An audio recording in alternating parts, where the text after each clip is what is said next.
Welcome to our channel. Today we how to backup marketing assets with Dropbox Paper and folder structure. Easy tutorial step by step clearly. Open your Dropbox account and log in. Navigate to the Dropbox Paper section. Create a new document by clicking on the New Paper Doc button. Give your document a descriptive title related to your marketing assets. Start by outlining your folder structure in the paper document.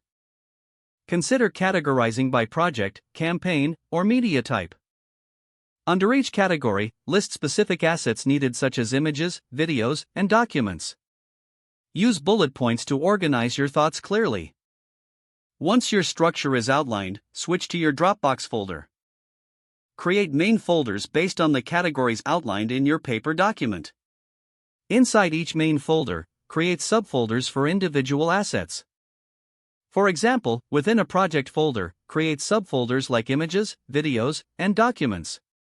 Now, return to your page. Begin adding links to your Dropbox assets. To do this, drag and drop each asset from your File Explorer into the relevant subfolder in Dropbox. Once uploaded, right-click on the file to copy the link. Paste the link back into your Dropbox Paper document in the appropriate section. Add any additional notes or comments for context.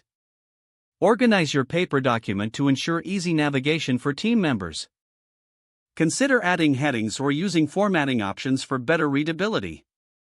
Once done, review both the paper document and the Dropbox folder structure. Ensure that all assets are correctly linked and easily accessible. Share the paper document with relevant team members for collaboration.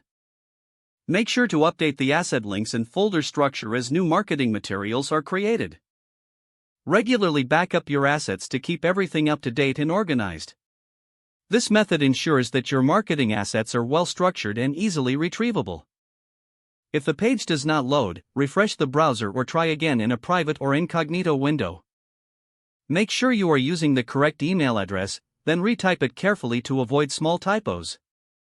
If your password is not accepted, use the reset option and create a new strong password you can remember. Don't forget to like this video and subscribe to our channel for more step-by-step tech guides.